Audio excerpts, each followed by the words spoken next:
Jeff Cohen, welcome to Toronto. Welcome to Hot Docs. Great to be with you. I guess, first of all, how did you get involved with the film, and how did Jean-Philippe Tremblay get in touch with you? They tracked me down at my home in Woodstock. I tried to put them off. I have been involved, quoted in a lot of these documentaries about how bad the U.S. corporate media have become. I tried to get out of it. They were so persistent that after nagging me, they got me. I live 2 hours out of New York City. Mm-hmm. They might have been one of the ones who were willing to come up. I mean, when I saw how serious they were, I agreed. But I'm glad, because the finished product is very breathtaking. Are you a bit trepidatious about these sort of things? Because it's something that's always talked about, but it never seems to really change the nature of mainstream media. I'm very happy with this documentary because he had a real budget. It looks like it looks great. It's great editing. I think we could always use more criticism of the mainstream media. I mean, we have a democracy that's dysfunctional, and it's largely dysfunctional because of the media system that's so dissected in this movie. One of the things I asked Jean-Philippe was, is there no... The film paints such a bleak picture of our mainstream media, but is it that bleak? Is there really no way we get informed out of this system? It's very bleak. It's as bleak as this movie shows. What's exciting, and it's another movie, is the growth of the independent media. Amid the ashes of the corporate media, and they're losing their revenue model, and newspapers folding all over the place, independent media startups are succeeding. You could think about Arianna Huffington and her Huffington Post. Unfortunately, it's now merged into AOL, which is not a great thing. But Democracy Now!, there's these independent outlets that have just boomed in the last 10 years, taking advantage of the internet, taking advantage of having your community feel part of your outlet. So that's the good news. But in terms of mainstream media, is it as bleak as this movie shows? Yes, it's bleak, and I've worked inside. Mm-hmm. I was at MSNBC, I was at Fox, I was at CNN, I was a talking head on those stations. And those stations are all much worse than when I was there, and it was nothing to brag about back then. Yeah, I noticed that reading your bio online, you did Crossfire for a brief time. Yes. And what's weird is I never thought I'd miss Crossfire. No doubt. You hit it, because I was a regular guest on Crossfire, and occasionally, several times I co-hosted. And when you look back on that show, which when I was on the air there in the 90s co-hosting, it was as big as Larry King. They had the two big shows, and in different nights, one would win ratings. It was on at late night, wasn't it? No, it was 7. I think it aired at 7:30, and then Larry King would come on at 9. Right. But in terms of the ratings, they were always 1 and 2, and so it was a big show. And when you look back on it, you see it was 30 minutes, one topic, serious topic, not Lindsay Lohan, not Michael Jackson's doctor, and full philosophical debate in some cases. And you look at today's cable news, they go, 6 minutes on this, 6 minutes on that. Mm-hmm. Very narrow. MSNBC leans to the left, but it's very much apologetic about the Democrats. Fox News is a Republican outlet. And not apologetic at all. Not apologetic. But what if both parties are wrong? Where's the independent journalism when they're both wrong? Right. Or when they're both corrupt, or when they're both taking a corporate, and you just don't have that. It's one of the things the film pushes the idea of is that there's no left versus right, really. That's not the bias on media. It's really profit versus not profit. No doubt, and it's top versus bottom. Mm-hmm. I mean, the beauty of the Occupy movement, which will enjoy this movie, is that it's 99% versus the 1%, and the 1% owns the media. Mm-hmm. There's no one more conscious of this, what's the theme of this movie than those protesters out in the street that are trying to unite everyone from the very poor to the upper middle class, because in various ways we're all getting screwed by the 1%. So yeah, the spectrum that's most important in the United States is the top-down spectrum, and the top elite controls not only both political parties, but unfortunately journalism. Aside from pure profit motive, I mean, how did it get this way? Because recently, They were covering the CNN was covering the arrival of Discovery in Washington. It was to the Smithsonian, and it was mentioned that CNN was one of the few news outlets that covered the Challenger disaster that was there on the day. Right. CNN did used to be a news network, yeah. There's no doubt. I mean, I write about it in my book. I got a whole book about this called Cable News Confidential. And when CNN was alone, they were somewhat more serious about news. But then there was competition. Murdoch starts Fox News, General Electric starts MSNBC, and MSNBC was the first in the gutter with just pure tabloid. You know, if there's a plane crash, a crime, celebrity, sex, they're there. And then, of course, Murdoch, that's been his gravy for decades. He was there. And after a while, you know, CNN was there. And by the way, CNN started going in that direction with the O.J. Simpson murder trial, which affected a family or two, but it wasn't world historical news. So, I mean, in my book, I write a lot about why corporate media tends toward tabloidization, and it's just cheaper to cover. You park your cameras outside a celebrity trial, and then you bring on the lawyers who are wanting to pontificate for free because they want to see their faces on TV. There's nothing cheaper. On the other hand, it's very expensive to do real journalism. And so you have that, you know, corporations who run these news outlets are so concerned about the bottom line. Tabloidization is going to flourish, and it has. And I write a lot about it in my book. This movie gets at it through NBC and the Predator series. Talk about turning news into a reality show, the worst order, and it just keeps happening. That's a weird, you know, when you watch that show, that's a weird show because it makes you wonder, first of all, just how many predators there are out there that they have all these. Well, it's scary. I mean, there's no doubt it's a serious journalist could address that issue with real numbers and telling us. I'm assuming that many people who talk online would never dream of touching a minor. And that's why they had to go to this guy's house, apparently. You know, but I'm not an expert in the field. Like you, I'd love to see a good journalistic account of that problem because I've got two daughters. You know, one's a teenager. So it's not an unserious issue. It's a serious issue. It's just not addressed seriously as it should be by Predator.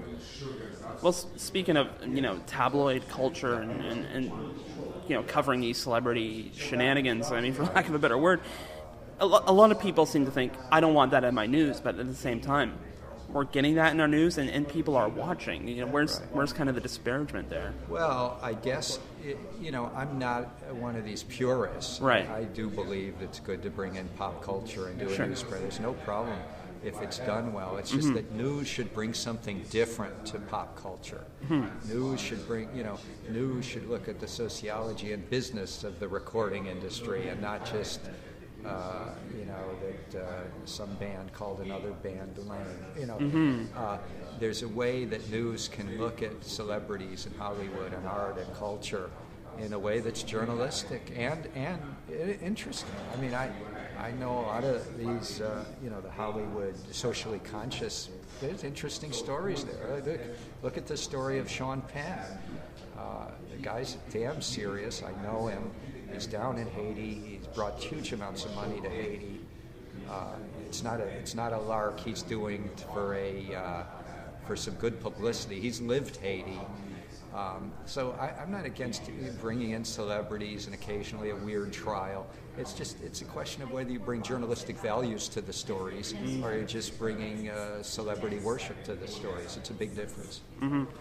You're an associate professor of journalism at Ithaca? Yes, college. So you teach aspiring students who want to get into the field of journalism. What do you teach them about, you know, where the media is going and where they should put their energy? I teach them that they should think about starting their own, that they might have to work in a startup. I have a simple saying at the beginning of my classes and my speeches, which is, the bad news is the big media conglomerates are not doing much hiring lately. But the good news is the big media conglomerates are not doing much hiring. Lately. In other words, while you're unlikely to work at these big places that 10 years ago that's where people would have been thinking about working, the good news is there are alternatives. Alternatives have been built in the last 10 years. You might build one yourself when you graduate. I teach a class in independent media in the last few weeks. Every student has to pitch their own idea for an independent news outlet. A website, a blog, a movie, a magazine. And how will they get the revenue? Because we know that it's revenue that has crashed. You know, the old advertising model has crashed newspapers in large part because classified ads have gone to Craigslist.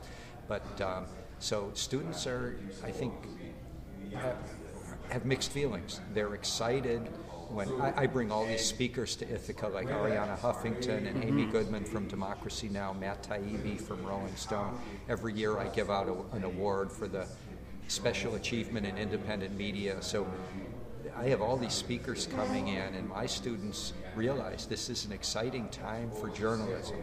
It's a bad time for media and big media, but it's an exciting time to be a journalist. You just have to wear two hats. Right. One is the journalist hat, and two is the business person's hat. You may have to figure out how to keep yourself in revenue, and if you start something, you know, it can't be, wow, I've got a great journalistic idea. It's got to be, I've got a great journalistic idea, and it's got revenue streams, and that's what I teach in my class. The thing about online and starting your own media, there is a question. There's still kind of a feeling of official media in terms of, you know, your traditional outlets like the New York Times, Washington Post, CNN, NBC News, and that kind of thing. How are the independent outlets trying to compete in this culture and are sometimes overlooked because they are independent? Yeah. Well, lately, there've always been independent media. I'd say they're less overlooked in the last few years than ever. Josh Marshall from Talking Points Memo set up a blog, and he ended up bringing down a U.S. Attorney General on the basis that the Bush administration was firing federal prosecutors across the country. That was his story. 20 years ago, that would have been a New York Times or a Washington Post story. He's the first blogger to win a Polk Award. We had Josh Marshall on our campus at Ithaca College. People are realizing that stories are being broken in different ways now. Arianna Huffington Post came out of nowhere and became a dominant player within a few years. Now, she's not a traditional indie because she inherited, you know, she was married to a billionaire. She had a lot of money and a lot of connections. But Amy Goodman speaks at Ithaca College, and she started Democracy Now! In the 90s out of a broom closet. It's now a major force, and she owns, thanks to her nonprofit foundations and her loyal base, she owns a floor of a building in Manhattan now. So the mainstream there are inroads into the mainstream that are being made by the independents today. We're fighting battles to get bloggers accredited. You know, there's that issue. Do they get access to the news, or are they kept out of the news? Right. Obviously, they're the first ones who get arrested, like at Occupy protests. Independents have been arrested. But so at mainstream, the ones who are game enough to go out there, dozens of people were arrested in a few months covering Occupy. So there's more of a blending, I think, as these independents have such big success. It's not easy for mainstreamers to look down on indies anymore when they realize the kind of audience and impact that indies are having. There is kind of that feeling. Things like Occupy. I remember at the G20 here a couple of years ago, one of the major Canadian networks had their tapes seized by the police, and it was actually the reporter who went on to lead the national newscast. He was, you know, it seems like there's some kind of middle ground being formed. Well, I think that. I mean, the whole idea of independent media was that you would have some impact on the mainstream. And I think the more independents were out there covering Occupy from the beginning is when the mainstream realized, God, we're missing something big. Right. You know, I've written volumes about it, I've done lectures on media coverage of the Occupy movement. And it was the indies that were there from day one, and then later, very slowly, National Public Radio, CNN, the New York Times came on, dismissive at first, then giving it big coverage. When I lecture about the Occupy and the media, it's it's there's that Gandhi quote about where he says, first they ignore you, then they attack you. No, first they ignore you, then they denigrate you, then they attack you, then you win. Yeah. So I think with independent media and social movements, first they were ignored, then they were sort of denigrated. I mean, one day some of these indies are going to be in shoulders, they're going to be shoulder to shoulder with mainstream, and they will have done it themselves, and hopefully they won't lose their journalistic values. That's the new issue. It's not that independent media aren't getting successful. Arianna Huffington was so successful, she's now merged to AOL, and many of us were very disheartened. I'm now writing for them again, but there was for a year, there were a bunch of bloggers that said, why are we giving her free content now that she's part of a big company? Because in the past, she had thousands of us bloggers. I was one of the originals. And our reason was we believe in her. Yeah. I still believe in her. But we felt, God, if this thing takes off and our free content helps, and they can hire young reporters to dig stuff up, then we're helping. And that's why we always blog for them, and we want her. And she has hired some great reporters. That was always the dream. So some of these indies, the big problem now isn't will they succeed, it's will they sell out or get co-opted when they succeed, which is another important issue.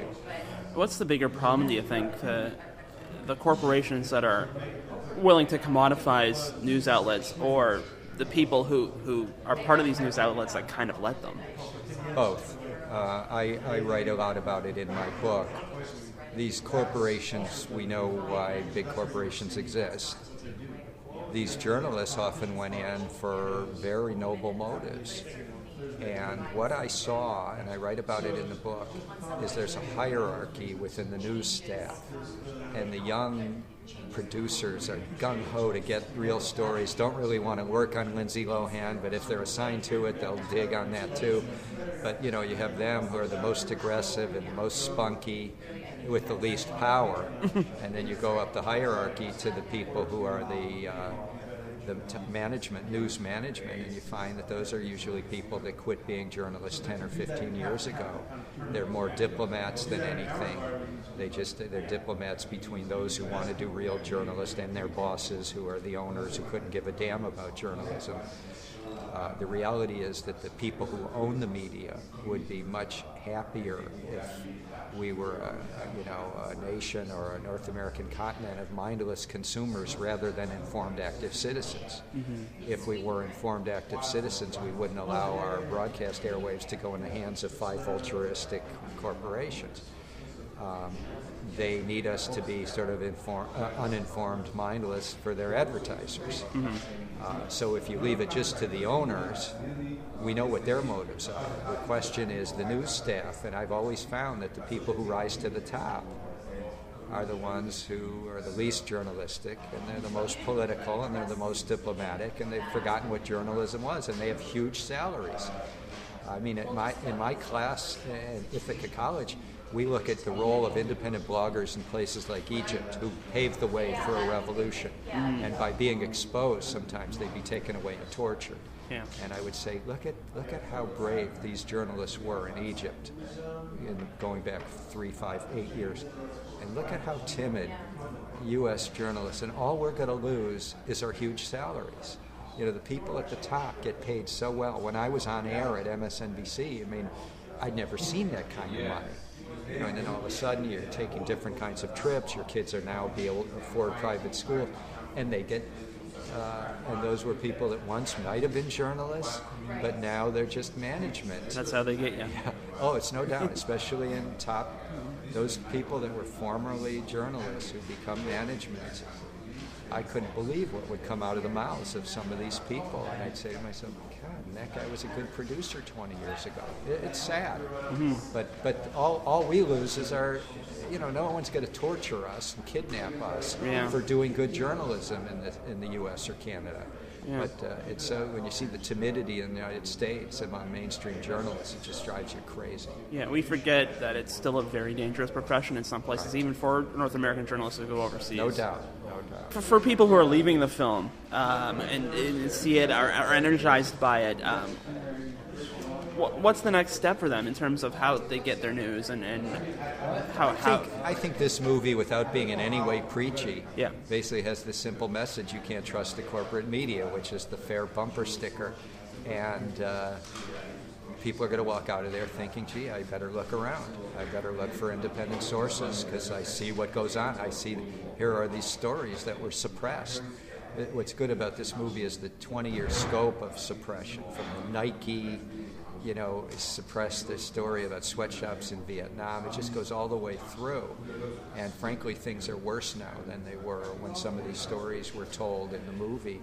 And I think that's the message that people are going to leave the auditoriums with, which is you can't trust the corporate media, and I better look around for some nonprofit alternatives, public media alternatives, radical alternatives. I need alternatives, and it means, thankfully for people your age or younger, it means you get on the internet and you can find the information while we still have the internet. Mm-hmm. And that's what's so important about the ending of this movie. And I'm quoted in there, I think, so a couple of my friends are, that if we allow these 3 or 4 companies, AT&T, Comcast, Verizon, that bring fast internet to the people in the United States, if they are allowed to get rid of net neutrality, which they seem to be doing, then these alternative rich sources of information will take you so long to load them up, because the websites that these 3 or 4 companies control, make profit from, own, those will be in a fast lane. Mm-hmm. And all this independent nonprofit journalism will be in a slow lane. That'll be the death of the growth of independent media that's been so exciting. And there's that great quote, I'm so glad it's in this movie, from Barack Obama. It's typical of most of his campaign promises. He says, I take a back seat to no one when it comes to network neutrality. What has he or his people done for network neutrality? Nothing. Mm-hmm. They've helped the big corporations, Verizon and Comcast, take more power to shrink network neutrality. The internet is really in danger in our country. Most people are going to get the internet from wireless. The FCC seems to want wireless to have no rules, mm-hmm. so that the people who bring you your wireless internet will do what they want, which means there goes the internet. And Barack Obama had an opportunity to appoint someone good to chair the FCC and move in a different direction. He appointed one of his crony fellows from Harvard Law, who's been a patsy for the big media companies and the big telecommunications companies. And that's why net neutrality hangs, its future is now up for grabs, because that's another one of Obama's broken promises, and I'm so thrilled that it's in this movie. Because if a year or 2 or 3 from now, and this movie's still circulating, and they hear what Obama claimed when he was running for president, you'll remember how little he did to save net neutrality. Well, we'll keep our fingers crossed then. Yeah. All right. Nice meeting you. Jeff Cohen, thanks for talking to me. Thank you.